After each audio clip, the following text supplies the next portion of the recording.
hope if you're chewing gum, I hope you brought enough for everybody. Oh, yes. Okay? So quiet down, welcome back to Right. Get yourself, just blend in. It's a pleasure to welcome you here on September 30th, 2013. We have a special guest, in my way of thinking, that being Dee Dee Halleck.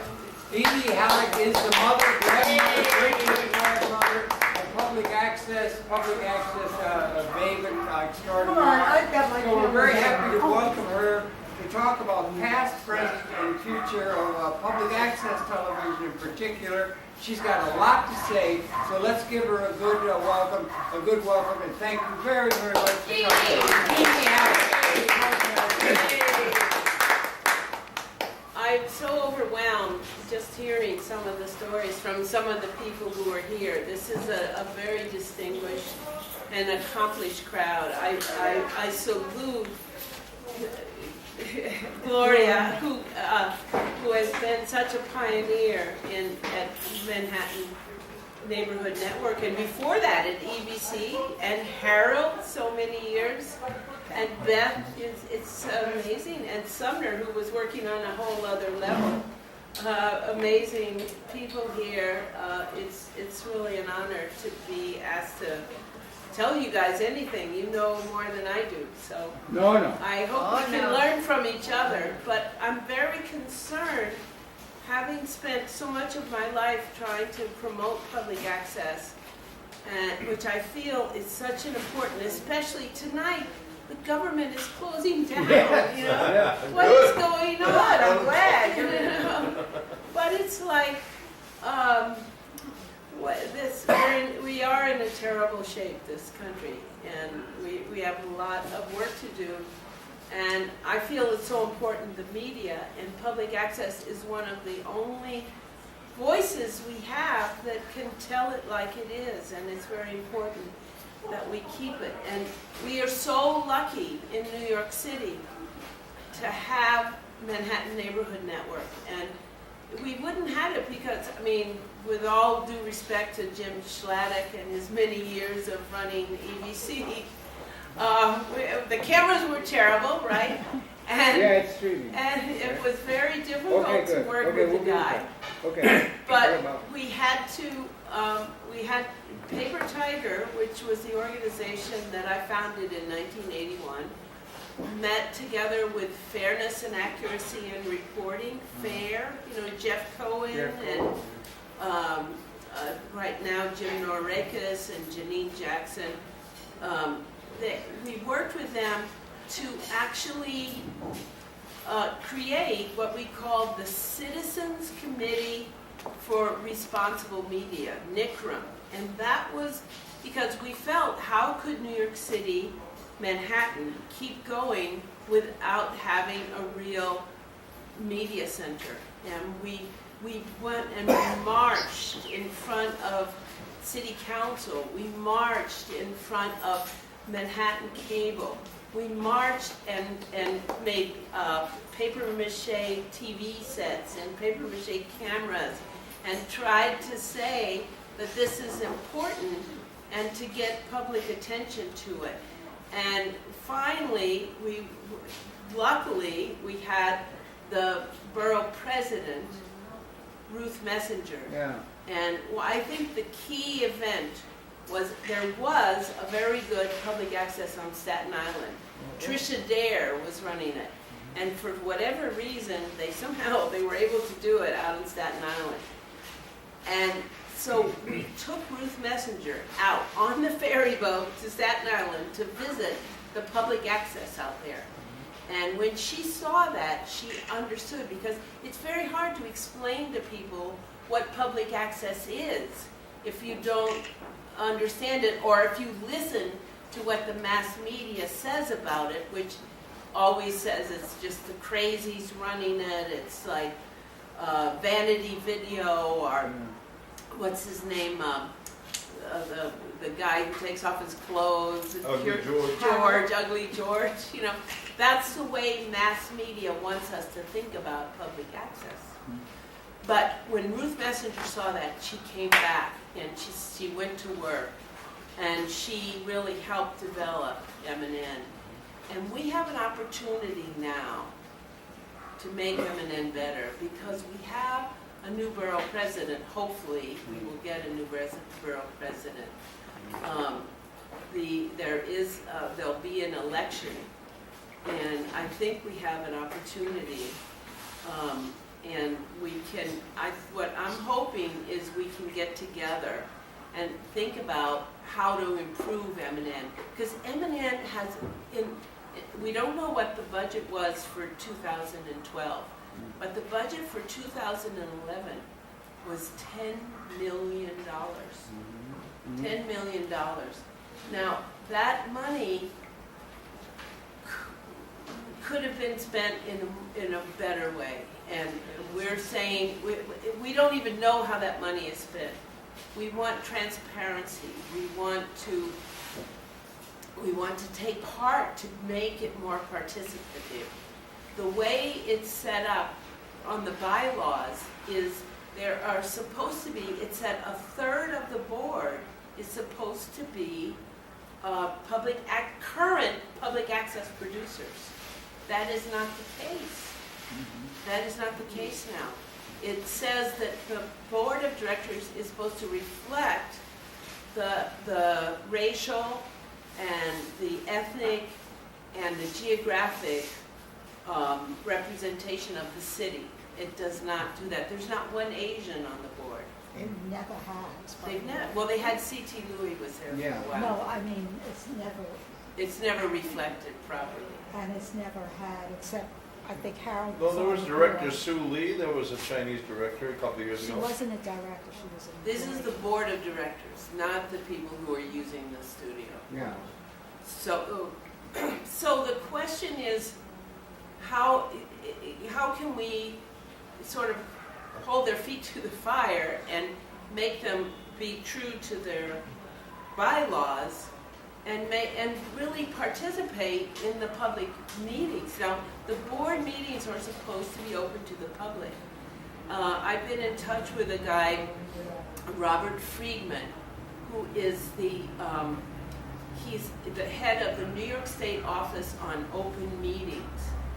And he has actually litigated two cases of public access. One in Kingston, New York, where they actually had to make it open. But he said that the case law is there, and we have a right. So when we showed, M&N tried the board, I'm going to need some water. Maybe Get water. I have a terrible cold, but thank you. But when we went, the first time a group of us, Betty, you, Denise, I'm forgetting her last name, but Jen Wager, a number of people who knew what was going on at M&N and wanted to make it better. We tried to go to the board meeting, and we were not allowed in. But then we got an opinion from this guy in Albany, and we showed it to them, and then they had to let us in.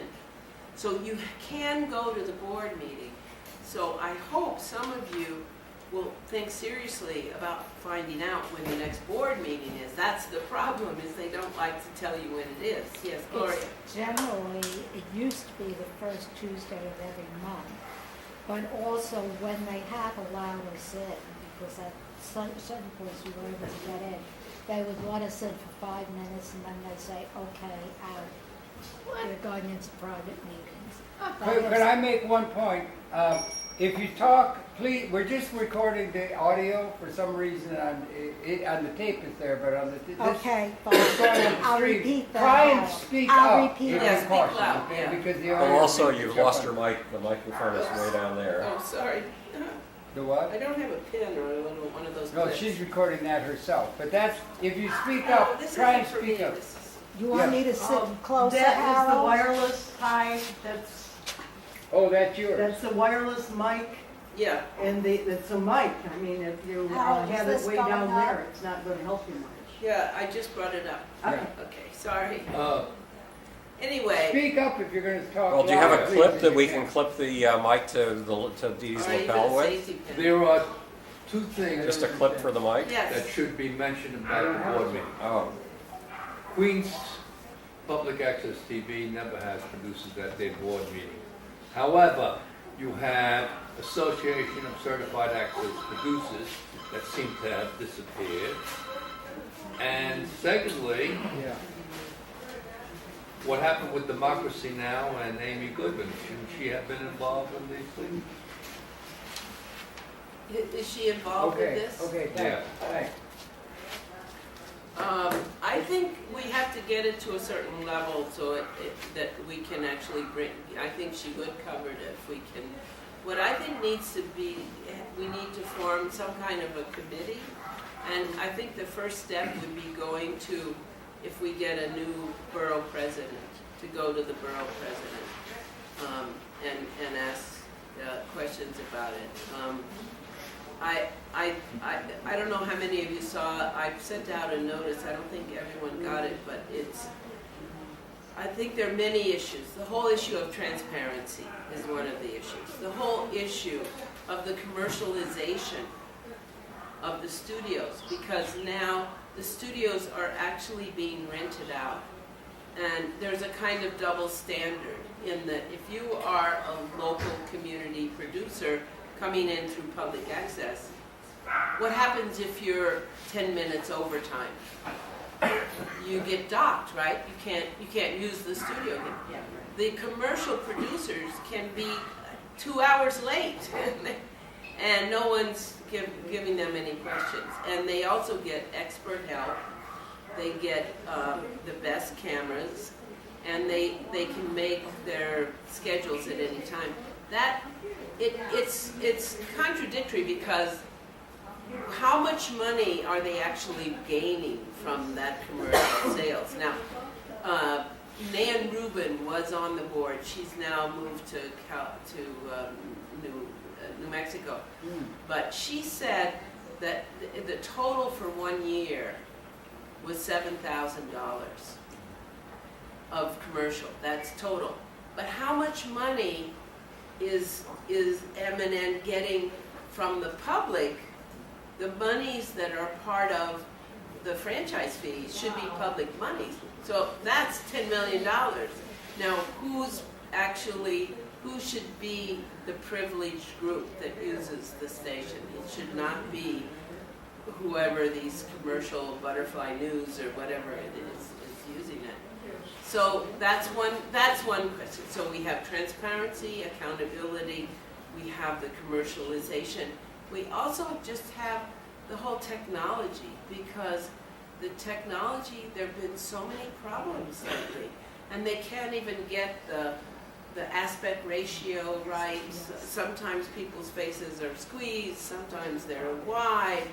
Gloria knows very We're well. still putting our stuff out 3x4 analog, and before we had supposedly HD, we were doing at least anamorphic, which is 16:9.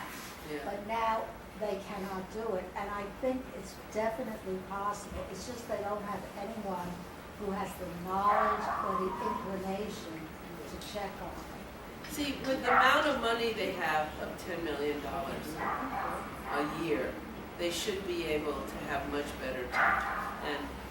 And there's just not that kind of overview that should happen. And this is something that the board of directors should know. And because I brought up a lot of these issues, I've been banned. I've been banned. I can't use the studio. I can't put a tape in. I can't go even to the board meeting. I went to the board meeting 2 weeks ago, and they wouldn't let me in. So I had to stay outside. Now, they said that the reason I was banned was because I was threatening one of the staff members. What the offending problem was that one of my good friends, and he was unable to be here tonight, is Papalero Melendez, who's a Puerto Rican poet. He's considered like the kind of mayor of the East Harlem. If you walk down the street with him, it's amazing. Everyone knows him. He plays the king in the Three Kings Day Parade. He's loved and a kind of mythic figure for the whole community. He was so excited when they were going to have the Barrio Firehouse. And he kept telling me, Dee Dee, it's going to be great. It's right in my neighborhood. It's 3 blocks from me. I'll be able to make TV. What? They wouldn't let him in. And what happened is, because he was part of our group that tried to go to the board meeting, he was told that he couldn't be part. He was in a kind of leadership class there. They kicked him out of the leadership class, which was this tremendous blow to him. Because first of all, they were using his image to promote the firehouse, because he had done a class at Union Settlement, and he worked with, it was an amazing class because it was a mixture of seniors and teenagers. And they took video of it, which was very impressive, because here is this poet teaching video to all these older people and young people together. What hypocrisy in there. And they use that picture, and it's still, occasionally I'll see it on M&N running, is Pablo teaching these classes. And then once he gets there, he's not allowed in. Now the youth channel people feel the same way. The word that one of them used to me was, she felt like she was being pimped, because when they wanted to get the franchise, they took these kids around to meet with the city council people, to all the different politicians, and show how lively and how cool these young people were. And as soon as they got the franchise, they basically decimated the youth channel. There's no youth channel. They have a couple of people there, but they used to have a staff of 13. A staff! Plus they had dozens of young people that came in and were making programs. You don't see them around the studio anymore. No, the entire facility has been empty now, the youth channel facility. They say it's moved up to Harlem, but I don't know. I think they had one summer program, summer before last, but I don't even think they had a big summer program this summer.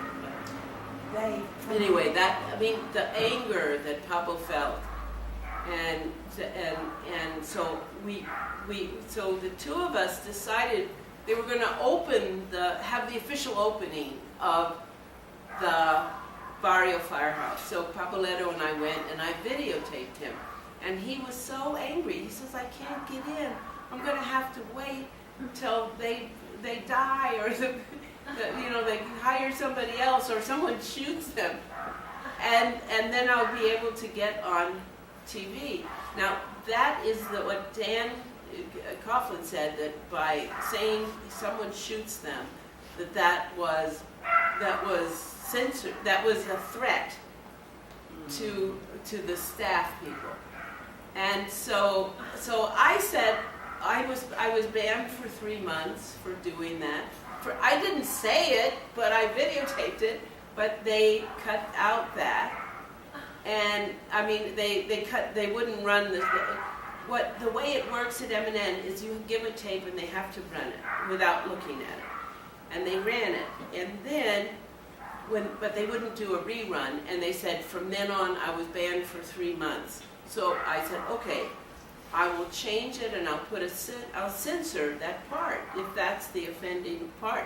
So I put a big block up, and I said, censored by M&N over that part. And so I said, oh great, now I can make my series. I have so many tapes I want to run. I mean, for example, I've done so many tapes over the years. Like, there's all this talk about Bill de Blasio in Nicaragua. I did a film called U.S. Citizens in Nicaragua, Waiting for the Invasion. in 1983. I would love, it's a half hour long, I would love to run that tape on M&N, but because I'm banned, I can't do that. So, Question. yes, Can someone else run it? no, they said anything by me, But they, anything that has my name, I will not run. And my name is on so many tapes because I've helped so many people make tapes. So I don't know, you know, it'd be interesting to see whether they'll, I'm sure they won't run this. But let me just say, to finish, so I said, they called, Jeanette called me and said, you're banned for a year. What? And I got a letter from Dan Coughlin saying I was banned for a year. And so I called up and I said, why am I banned? Because I censored that part that you said was the bad part. And they said, yeah, but it's still running on YouTube. And I said, you have jurisdiction over YouTube? I get banned for something that I'm running on YouTube? So, I mean, it's really nuts. So I am hopefully going to take, I believe, I'm not used to fighting for myself. I'm usually working for or different organizations. But I think in this case where I've been personally banned, and Capoletto has been banned, he has been banned forever. They sent him a letter saying he was banned he can never come back to him. Yes, they have done that with a number of people, and They some have? of them they have taken back. I think Frank was banned for a lifetime, and there's one other person, Gilchrist, was banned, and he's back. Okay?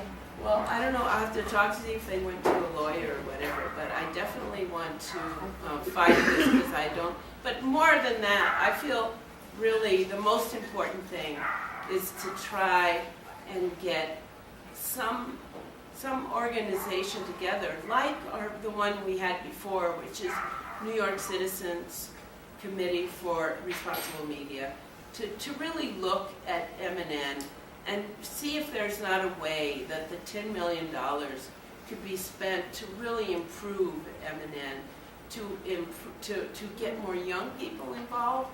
And there were all these grants that they had before. They would give away $250,000 every year to community groups like Asian Cinevision, Paper Tiger got some grants, DCTV, different community organizations would get $10,000, $15,000. That was initiated by Ruth Messenger, who felt that the whole geography of Manhattan and the way the different neighborhoods change, that it was very important that there be bases for media production that's not just on 59th Street at that point. There was just 59th Street. But that's why she felt that there should be ways of empowering local groups, which is why you would have like different welfare rights organizations and different groups would have access to be able to hire somebody to buy the videotape, to do the editing, to really follow through, to do teaching and facilitating to make video happen in the different communities. And certain Asian Cinevision, I talked to John Wu, he said it was so useful having that money. They got, I think, only like $7,000, but what he did with that money was put together little packages for M&N of the winners of the different Asian Film Festival, Asian American Film Festival, their different films that they had shown. And they made a series, I think it's eight weeks long. But he said without that money, they're so busy with what they're doing that this enabled them to really look at their whole output and their archive, and it helped them to actually preserve films that would have been lost. Now that money, those grants are not there anymore. So how can we reinstate those grants? Because when I asked about it, they said, oh, well, none of the programs were any good. Now, Betty Yu said that and also they said the same thing about the youth channel. And she said that there was an assessment done, and they said that the grants were some of the best programming that had been made at M&N, and that youth channel was some of the best programming. And somehow that got distorted when the current administration talks about it. It says, oh, those were terrible films. We want more professional. And that's what they're doing, is they are hiring. Now, Gloria called me and asked me that there was an ad for a director, and she thought it was the overall ED of the organization. No, they are looking to hire movie directors, and they're putting ads out in. They're not going to the public access community. They don't even go to the meetings of the Alliance for Community Media. They sent Zenaida. She was on one panel. I didn't see her at any of the other panels. They had one person. When Betty Yu was there, they had like 28 people go to those conferences. I was going to ask you about that. What is the state of the Alliance? The Alliance for Community Media had an office in Washington. They were representing the nationwide aspect of public access, rather even concentrating in New York, that's well enough. But what's the status of the Alliance? And there was at the beginning something close to 3,000 places across the country that were relating to the Sloan Commission and all that sort of thing. What's the state of the Alliance now in terms of media lobbying or media influence or standards or anything like that in your estimation? Well, I think that Or I knowledge. had a long talk with Barbara Popovic about this. Okay. She's head of Chicago Public Access. Huh? And it's a wonderful public access. Is it? And yeah, and I asked her if she ever banned anyone, and she said no. They made somebody go on late at night because they were taking off all their clothes or something like that. But she said she's never. And she said there was someone who spent his whole show was about how terrible Chicago Access was. But they were so nice to him. And he loved it so much that he changed his message to how much he liked Big Chicago Public Access. But what she said about the Alliance is The Alliance. the Alliance is in trouble I would as, think so, public access. But it depends because like Philadelphia just got access like 2-3 years ago and they're doing really well there. Okay. And there are other organizations that have fought the fight and are, we're still there. Mhm. Like Tucson is still very active, and Portland and Seattle. But the question is, one of the things that M&N should be, because it gets so much more than any other access station, it should be the flagship for the whole national community. Yes. And it's not. I mean, there is an organization, the Alliance for Media Democracy or something, which is sort of their lobbying arm. They Uh-huh. have a lobbying arm. Yeah, they're in Washington. And they're in Washington. And she Yeah. said, Barbara Popovic is very active in that. Okay. And she said she feels they're doing a good job and that actually people, they've done polls and things, and people do respond very positively when the general public totally supports public access. And for the cable companies to say that people don't want public access is a lie. And in fact, when they had in city council, one of the most powerful speakers to endorse public access was a guy who was one of these salesmen who go around to different big apartment buildings and try to get people hooked up. And he said that they told him, that his boss told him to tell people, because they're competing with the direct broadcast satellite. So he said, tell them that they have to get Time Warner Otherwise, they won't get public access. Mm. And Time Warner knew that that was a selling point. And they told their salesmen to use that because they know that the satellite, direct satellite, doesn't offer public access. I don't want to go off on this, but do they have any standards that, like we have federal law and we have state law, we have local law, we have local robber barons act. Are there any principles that have been sort of characteristic of access from the beginning that are codified or have any meaning in terms of overseeing the whole national development in the interest of the producers that you're aware of? No, and but were you you know, just at a but, recent, Harold, Dee Dee, were you at a recent meeting of the Alliance? Did I hear you say that?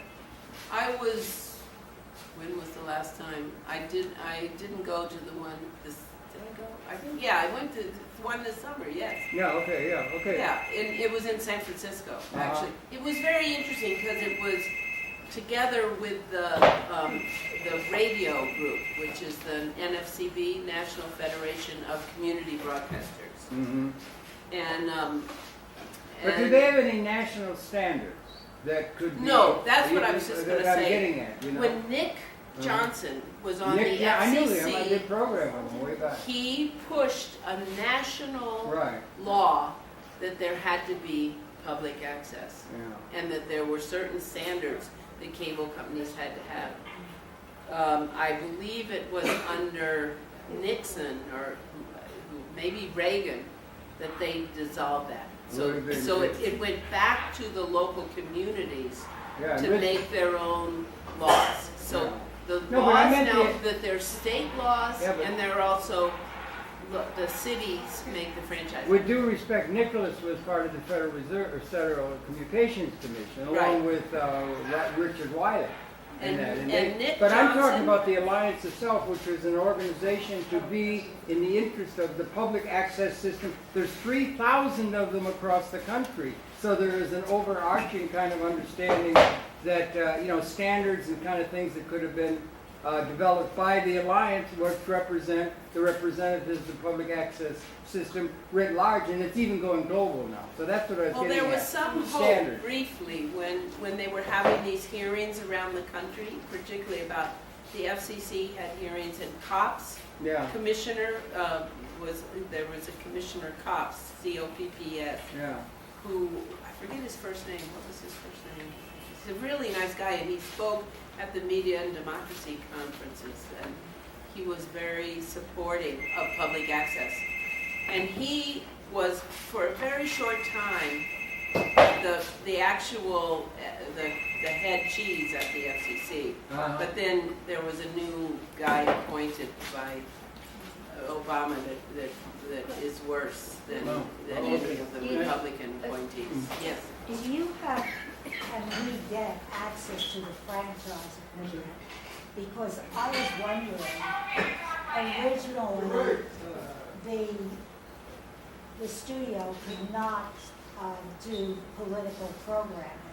And now the studio is doing a lot of its own political programming, and they're supporting certain groups, certain politicians, not all politicians. They're not open to all people, just whoever they prefer. But I thought that the original franchise did not approve of that. I am sure that's, I mean, the original franchise is out because there was a new franchise that was negotiated between Dan Coughlin. Actually, Zenaida is a Democratic Party person who was actually hired to actually negotiate the franchise. When they thought it would just take 1 year, it actually took 5 years to negotiate the franchise. So meanwhile, she stayed on and now she's become an executive producer or something. But she was an aide to Dinkins in the past. She's had a lot of very liaison with the Democratic Party. So I don't know what that means in terms of the programming that they've decided on. But yes, Beth. I have a question. I heard FCC mentioned, but did they ever, cops or any of those persons that you mentioned, Did they ever say that we have jurisdiction here? And in the interest of fairness and the public's right to know, there should be some standard, some regulation. Has that conversation ever taken place? Yeah. At any level? Good question. Very good question, and that's why, actually, the buck stops at the borough president's office. So if we have problems with that for right now, I mean, in lieu of a national regulations, which we don't have, but we could, But there ought to and be. we have, what's the new woman who won the Democratic is, I'm forgetting her name, but Gail? Gail Brewer. She, if she wins, I think she would be a good person to try to discuss the issues of Gail has her own show. she's been on public access. Right, well, M&N runs her show for her, Uh-huh, as they do for many other political figures. yeah. And I'm not sure, the present borough president may also have a show. Now, Scott Stringer, Scott Stringer. yeah. Now, aren't they supposed to get their shows on the other PEG channels? On the other page, Yes, there are other public access channels. you mean in Brooklyn or? No, they're part of the, well, they're in Manhattan, I assume they're in all. Oh, the RNN or what, yeah. No, not RC, M&N goes on RCN, Time Warner Cable, and Verizon files. Yeah, But in addition to the 4 channels we have, there are a number of other channels which Bloomberg is always on, and which Giuliani. well, gave- we lost NYC, see, we should have fought That's for WNYC. That's what I'm talking And about. Bloomberg gave it away. But there's government access. Giuliani gave it away, actually. Yes, the racetrack. Yes, and that was the people's channel, that was the city channel, and we do not have that anymore. And that was also not just, it was a UHF channel, so you could get it without paying anything to Time Warner. But nowadays, it's so hard to get the different channels. But, Well, I think management, we're no longer Manhattan Community, Manhattan Neighborhood Network. They refer to themselves as Manhattan Community Access. As a matter of fact, the word public access has been eliminated from all the top, anything they put out. It's now referred to as community access. well, As what, Gloria? community, Oh. Gloria says it's, that there have been some changes. That happened a long time ago. Well, I, interesting. yeah.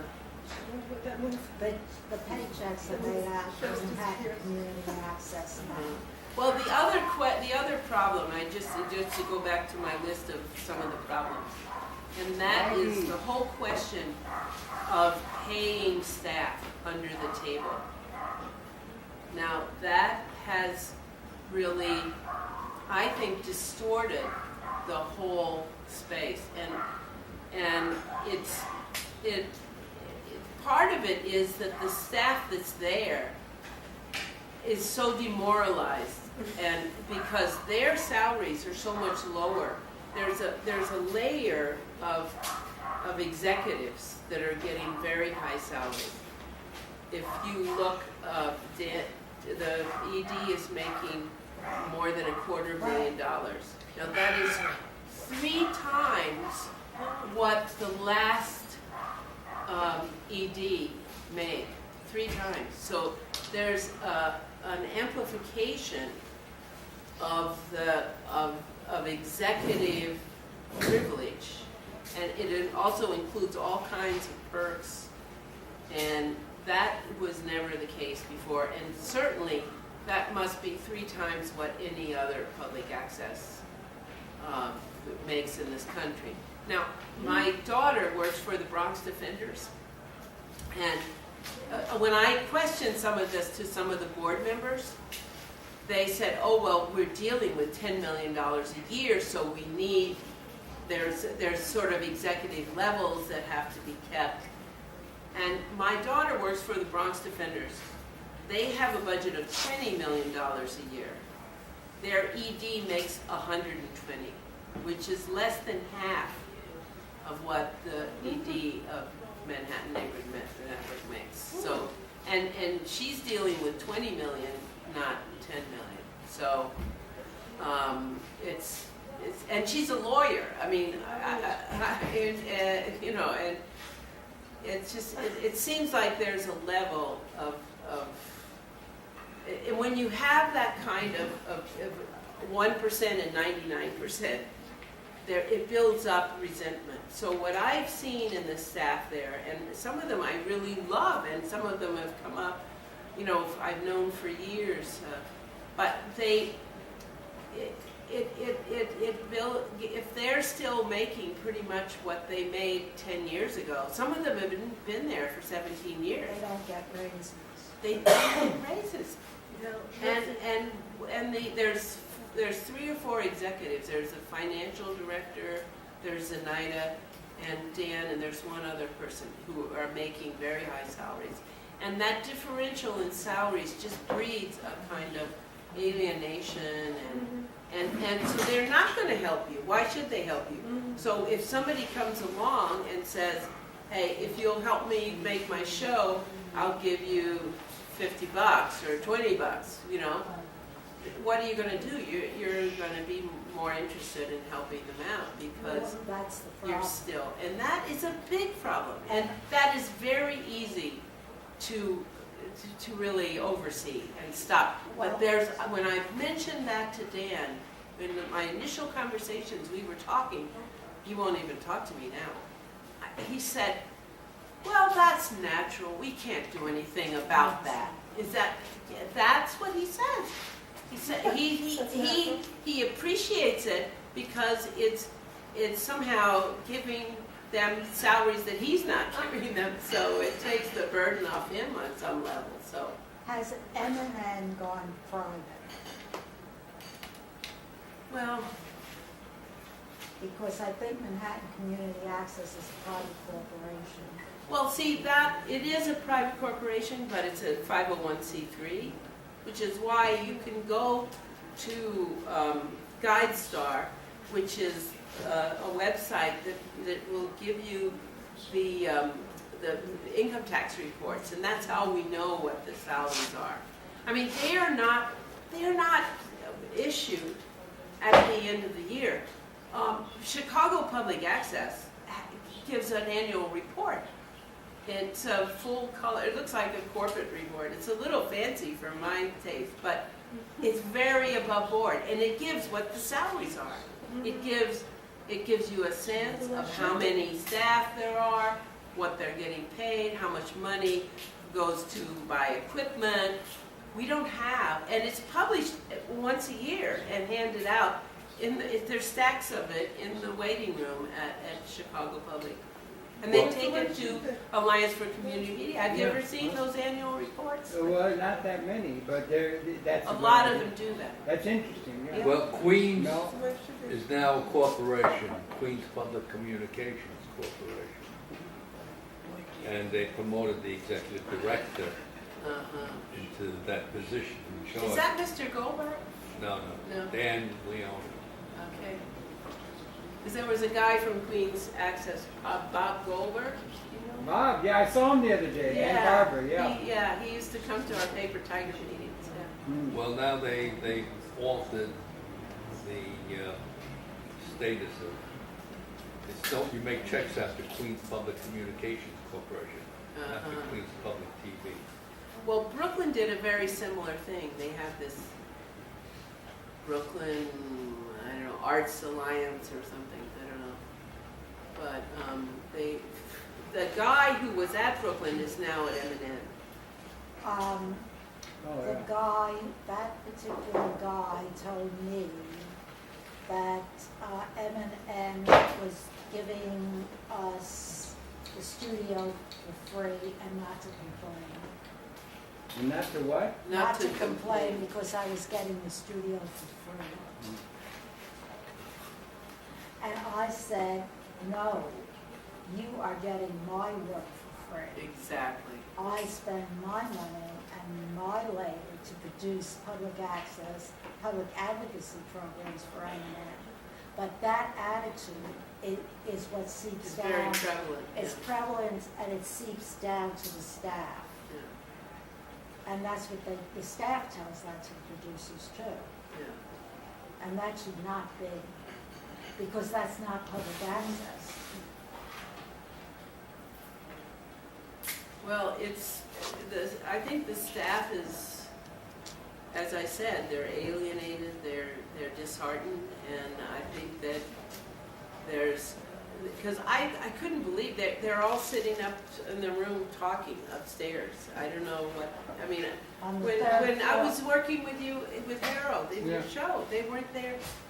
And Josh was there, and we were having trouble. We couldn't even put a DVD on because they had changed the wiring in the studio. When they go around changing the wiring, they have to have somebody there to facilitate. I mean, what are the staff there for? They're to help you make your shows, I think. And instead, the attitude is, don't bother us, you know. Exactly. Also, previously, we had a professional engineer on staff. We haven't had one for years. Well, what can we do about it? I really, and anybody else have any problems that have happened with this? Yes, a lot of the staff is very rude. They try to sabotage the shows. I was helping a producer. She didn't get her mics until 10 minutes before the show was finished. She did not do her show. They said if the mics were charging, but this should not have happened. I don't know, I guess we need to, write letters or, a collective letter that would. Well, I think a collective letter, I think, first of all, meeting and really enumerating exactly what the problems are, I think would be helpful. And then sending copies to the board and also to the borough president. I tried to give something to the board, and they wouldn't accept it. And then I saw Chumley, and I tried to give it to him, and he wouldn't accept it either. So where is their fiduciary responsibility? Oh my goodness. Well, I have taught at NYU, and I actually I wrote a letter. Well, I noticed that one of the new board members is Cheryl Antonio, who teaches at NYU. So I wrote her this kind of collegial letter saying, "Dear Professor Antonio, I also taught at NYU in cinema studies, and I've been very involved with public access." And she had just come on board, and she said at the meet, I was out in the meeting where she was introduced, and she said, "Well, I'm really anxious to learn about public access because I don't know anything about it." Because she's never, and of course she's the perfect member of the board. But so she, so I said to her,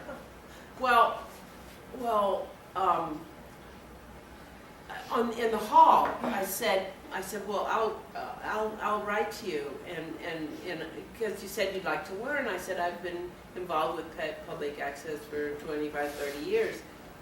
And so I wrote her this long letter saying, "I'd like to meet with you. This is some of my history." I gave her some links to there's a very nice tape that Nick Rim did about why Manhattan needed public access that we used to show to the city council. And I got a letter back, which I have, it was on email, and she said, "Dear Professor Halleck, thank you." And I told her I taught at the University of California for 17 years. Right. And television production, that's what I taught. And my students all did a public access show at Del Mar Cable, right outside of San Diego. And so I said, and I wrote her all this information, and then she wrote back, she said, oh, that sounds very interesting, I'd like to meet with you, but I have to first find out what the protocol is. So I waited and waited, and 2 weeks later, I got a letter back, and she said, I've been informed by the director that there's to be no, that I cannot talk with the producers. Most of them are not allowed to talk to the But what, producers. so what is the function of the board if not to find out? Public access. It's what? To sell commercial time. So, Public access? Ridiculous. Get a lawyer. so I don't, and one of the things that I did talk to the guy up at the open meeting office in Albany, who's very nice, by the way. If there's ever a meeting you want to attend, just call him up, because Who is that? his name is Robert And Freeman. what's the organization? It's called the New York State Office of Open Government. Okay. He's very nice, but I think he's it's him and his secretary. I don't think they have a big staff. But he's very concerned about making sure meetings are open. But one of the other questions, I tried to videotape the meeting, and they said we're not allowed to videotape. But some public access stations around the country, they videotape. It's on their channel. They have the meeting of the public access. Why not do that? Why not? Yes. And they won't do that, and so but he said that is part of the open meeting law, the regulations. It's not a law. I'm not sure exactly what the difference between regulations and laws are, but he said that we have to go to court. But we can force them. Not only to let us videotape, but also to have that public meetings are supposed to have input from the public. It's not just that you go and passively listen. There should be a designated time where the public has input. And the first thing they tell you when Paula, Gloria, and Joe went to the meeting 2 weeks ago, they said, oh, you can't say anything. You can't say a word. So, and they also told me, I tried to hand out a little, quarter-page flyer that had some of the issues. They said, no, you can't. And Norris went around and grabbed them back from all the people I had given it to. He actually went around and made sure that everyone gave it back. So so what are we going to do? I feel like I'm in a different country, different city. How can this It's be the 1% Yeah. that's taken over. Dee Dee, tell more about open meetings. What is this man's capacity, and is he a public official, or is this a private? No, he is a public official. He is. Yes. And what they do is you have to take it to court. That's what he told me. He can't, there has to be some kind of proof, or we have to try it, and then we have to take it to court. But he would help whoever the lawyer is. Do you know what the structure is above him, what department, No. what the He's directly from the governor. governor? Well, wait. Dee Dee, there's a call from Virginia who's watching on the stream. Could you take it and answer it and relate? Wow. There's a guy down in Virginia watching the program. Give it to Dee Dee, and she'll have to just relay it to us. Hello? Steve Nesker? Yeah, Nestor. No. Neskus. Yes, he works with Harold, yes. Keep it short. Why Steve. can't we create an advisory board? Now, that's a good idea. You'll have to talk to us, I like Dee that. Dee. Don't talk to Steve. And demand that the advisory board have a chair on the committee, on the board. Producers should have a chair, should be able to be on the board. An elected producer should be able to be on the board. A representative from the. And we should, during the board meetings, you mean? It's part of the franchise. That sounds. Yes. Well, we should protest, I agree.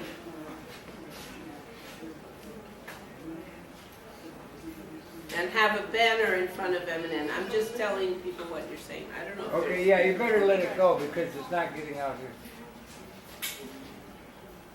Maybe civil liberties would get into it. Maybe. we should warn them that we'll put pickets out front. And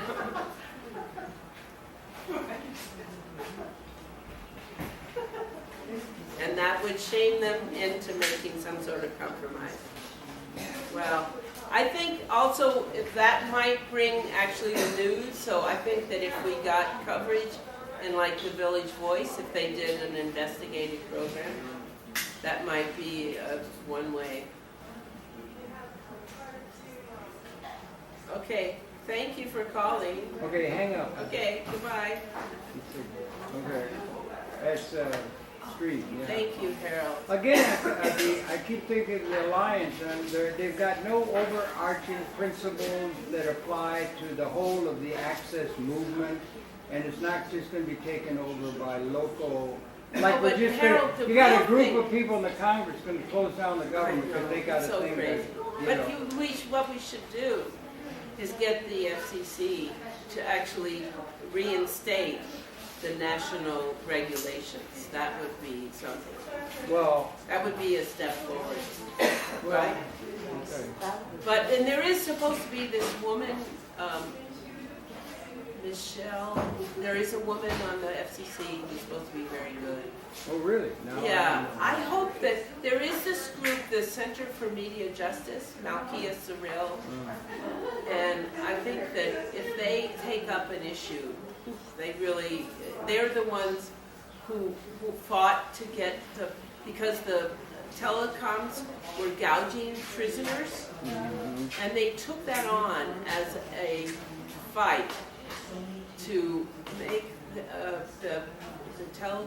the telephone companies only charge prisoners the standard rates. And Also, they if I finally- may, this is, yeah, we're presenting a thing that's by and large one-sided, and a lot of it anecdotal and so forth. I have mentioned to Dan, maybe he'd like to talk to us, and he said he wants to, so maybe we could set up a time where Dan could be here talking to us along I some, think and that's- clearing it up from their perspective, because they have a different perspective perhaps on it. But what about inviting the board?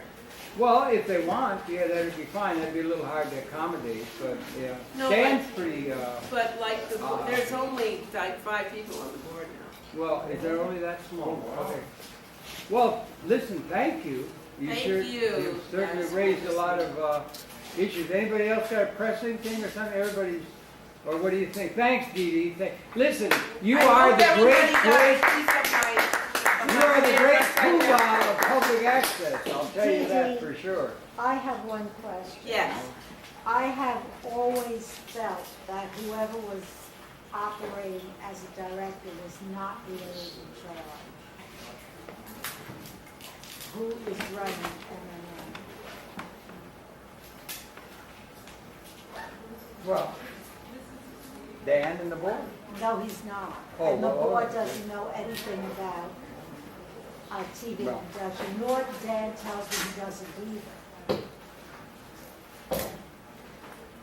Well, That's So how we hold can on. solve, we're we're gonna have gonna That's- solve the I dilemma think of that- public access hold and on. government in general with transparency. That's the Hold on. word, the operative Our word, problem transparency. Exactly. Hold on, we don't have anyone who knows anything about television. you're on candid camera, Sumner.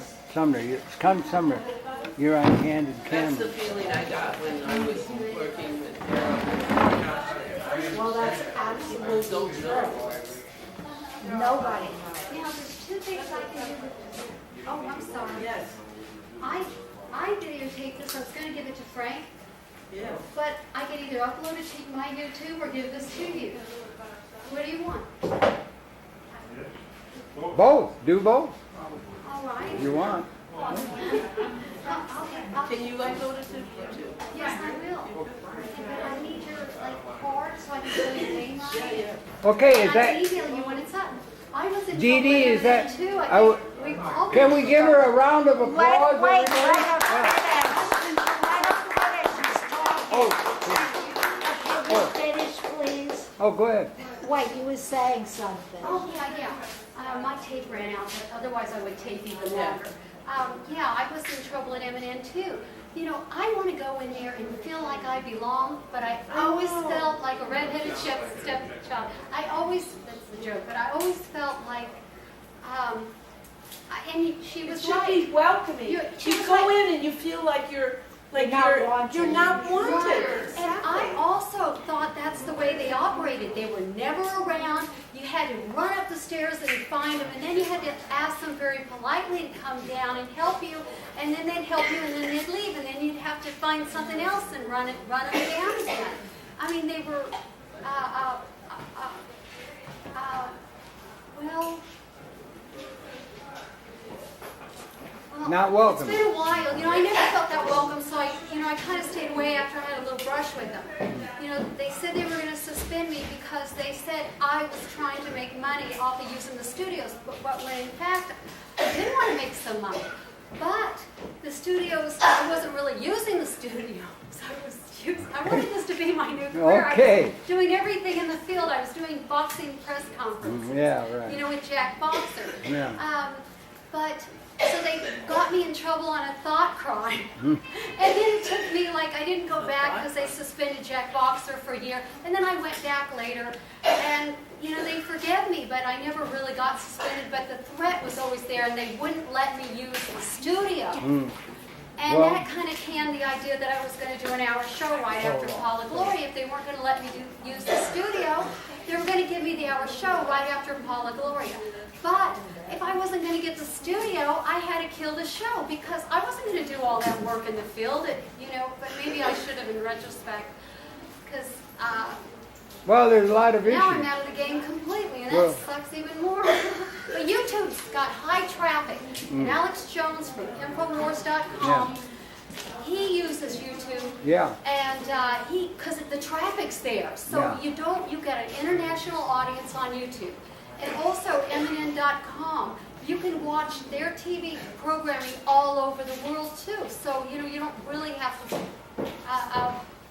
be even in Manhattan to catch Paula Gloria, which we all love. Yeah, well, it would be good to, Where is she? I we thought- would like to see a good One public more thing. access happening. Frank Craven was banned.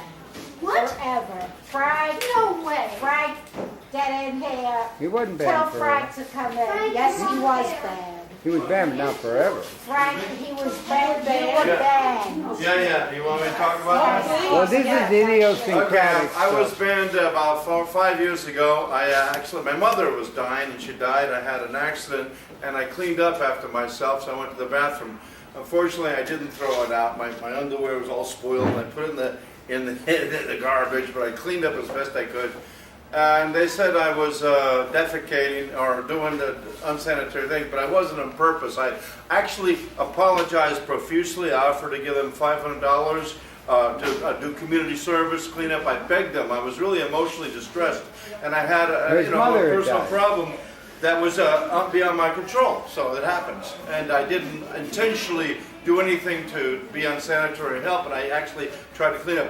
But since they were resistant to my apologies and trying to say what's going on, then they even postponed the ban from 3 months to 6 months. And I said, what's going on? It was like, and I started demanding. I say, banning is contrary to public access. You shouldn't ban. We're journalists, we're reporters, we're public. Do community service. Make us pay a fine. Make us do something. First of all, I didn't break the rules because I didn't do anything intentionally You didn't have insulting that written in or the- hurtful to anybody or anything. It was just a mistake. But things spiraled out of control, and the more I tried to defend myself or plead my case, they wouldn't allow me to have communication, except I got to talk to Mr. Stoney or something over the phone, and he hung up on me, and so it was like, oh, well, that's it. That was my conference, so whatever. It turned out I was banned for a year because I called Devora, and I said,